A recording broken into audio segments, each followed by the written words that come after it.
So Tom Lee just came off a CNBC interview where he dropped a lot of interesting insights about the market, the current dip, but also he just released 4 new stocks which they've added to the new Granny Shots list, which I'm going to give away right now. I don't hold you hostage. Amazon, Meta, JP Morgan, S&P Global, and Accenture. There you go, right away. Don't click nothing, don't smash nothing, don't buy nothing.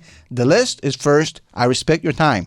But I want you to pay attention to this because he was on CNBC and he explained in detail and gave a lot of interesting insights about this current dip in tech stocks and why this is a massive buying opportunity. I want you to listen to Tom Lee, then I'm going to give you my take, and at the end, I'll share with you some insights about my own top 25 stocks list, which you don't want to miss. So stick around to the end. This is not the sort of video you want to skip. But first thing first, let's watch Tom Lee. The market has eluded extended periods of weakness because investors are bearish at the highs at a time when there's record cash on the sidelines. So to us, this is a market that is very skeptical of these new highs. That bearishness and concerns about tariffs means there's a wall of worry. So I think this is actually a very positive setup for stocks. Inflation expectation surveys matter to the Fed because they're concerned about whether or not consumers are actually raising their inflation expectations, and that would in fact be bad. But we have to keep in mind the UMich surveys do seem to be polluted by political affiliation. When you break down respondents by Democratic responses, they've gone from seeing inflation under 2% before the election to over 5% today. Republican respondents have gone from 4% to basically zero. In fact, if you look at the distribution of responses for those Democratic respondents, almost 7% think inflation is currently at 25%. So I think that there is a lot of pollution in that data, and I think it's probably pretty typical what happens when there is a change in administration, but I hope the Fed is aware of that political dynamic. I think investors can cite a lot of things top of mind why short-term they're expecting the turbulence. You know, we're coming off 2 back-to-back 20% years. We know there's significant uncertainty about tariffs. In our latest client survey, 63% of our clients, and that's over almost 2,000 respondents, said tariffs or deportations is the biggest risk. That's up from 54% last month. But these are not things that have necessarily long-term negative effects. In fact, things like the number of Fed cuts is actually back towards 2. And I think there's a possibility the Fed may actually make cuts sooner. I think one thing the market is being complacent on is thinking the Fed's on hold. But if this turbulence causes hiring to slow, I actually think the Fed could actually be making cuts a lot sooner, which would be positive for stocks. Investors really want to own stocks that actually have structural advantages, and that's best evidenced by revenue growth, margin expansion, earnings growth, and reasonable prices. So the reason growth stocks will still outperform is that in a period like this, if we have macro uncertainty, they're going to be names with some visibility. It's not pleasant to own a growth stock today, but you know, we know the lesson of 2025 is that these pullbacks have not been deep and investors have been buying these dips. So I don't think today is any different. In fact, it's no different than the DeepSeek panic or the tariff day panic or the CPI panic. So, I think this is going to be a buying opportunity. So, Tom Lee attracts a lot of criticism. People call him impermeable. They say all sorts of things about him being a pumper, whatever.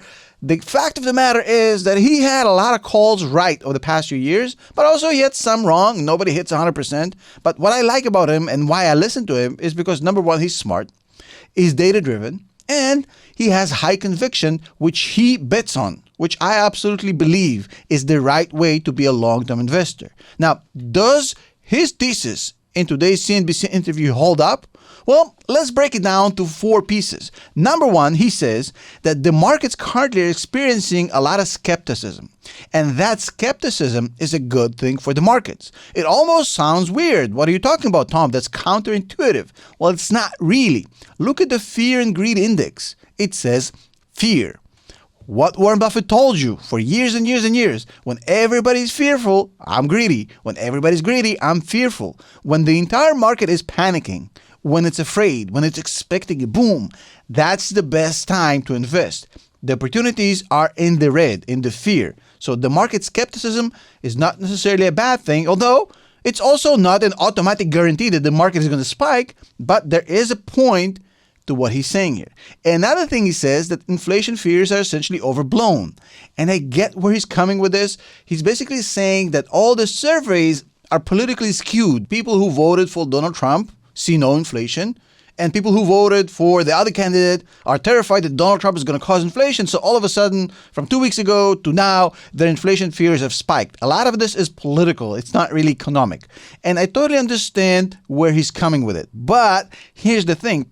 We're still at 3%, which is not stellar. But if you look at the overall map, not the sentiment, not the political stuff, the one driver that can set off inflation in America is oil. Now, will oil drive the prices up? Currently at $70 per barrel. It's not that expensive. And we know that Donald Trump has a history of a great relationship with the Saudis, who lead basically the pricing cartel of oil. So no problems there. The other problem when we can see issues, and Tom Lee talked about this, is tariffs, right? If we have an extra layer of tax, import tax on goods that come into the United States, prices will go up, buying power is going to diminish, and inflation is going to spike, and we might even see stagflation because lower buying power, recession plus inflation, that's the worst recipe, right?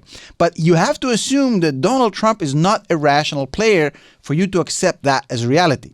I think the reason the market haven't collapsed despite all the Trump talk about massive tariffs is because they understand he's an agent of chaos, but he's only going to push it so far. Look at the history. Every time he talked about tariffs with Canada, with Mexico, all that stuff, every time he talked about it, he took it just so far to make his point, but not really to take it all the way. Nobody believes Trump is going to impose these tariffs. It's more of a negotiation tactic, and that's why the markets have not collapsed. Will Donald Trump surprise everybody and go absolutely ham and do this? Possibly, but not likely. And the next thing he says that the markets are expected to continue to be bumpy and volatile, and I totally understand that. I just made that point yesterday in my video. The markets drop all the time. The S&P 500 drops 5% 3 times per year. 10% at least once per year. Every 3 years it drops 15%. Volatility is okay. Now here's the thing. A lot of people fear that the Fed is going to slow down and not cut rates. I don't think that's happening. In fact, Tom Lee is making a point here and he says, look folks, when everybody's pushing their expectations of a Fed cut to the end of the year, right? And if the Fed actually decides to cut earlier, let's say in June or July, that is going to push the market up because that is not priced in. That's another possibility, right? But also he's talking about the fact that lots and lots of money on the sideline that has to be brought into the game, $7 trillion. And he's basically saying, look, buying this dip is the smartest thing you can do. And looking at the data, he's not wrong. Buying the dip as a long-term investor has never been a bad idea. It's always been the right move as long as you bought the dip in the good companies or in the index and you held for long enough. I mean, we've been doing this for a while, right? If you look at my track record, right, Palantir is up 1,000% since the DPO. On top of that, I covered 9 stocks on which I was bullish in 2023. 9 stocks, 8 out of them actually went up, 1 went down. Overall, they've made 287% on average. Long-term matters. Now, also, if you look at our top 25 stocks in the Academy, which is a list we put out every single month for my Academy members, right? That top 25 list so far in 4 years has done 130%. Not too shabby. And out of that list, 10 stocks have done 100% and more in 4 years. Long-term investing works. Our system works. There's no magic tricks. Trading and guessing the market and timing, all of this is a fool's errand. It's a stupid game. And if you play stupid games, you're going to win stupid prizes, folks. If you want to do it the right way, if you want to join a team of people who have been doing this for 4 years, who've made a lot of money on Palantir, on Tesla, on other stocks, join the Academy, patreon.com/Tom Nash. Would love to see you there. Would love to teach you these things, the simplicity of it, the elegance of it, and how little of anxiousness and anxiety and panic you will have making money by doing absolutely nothing. Join us. Would love to see you there. I'll see you next one. Peace.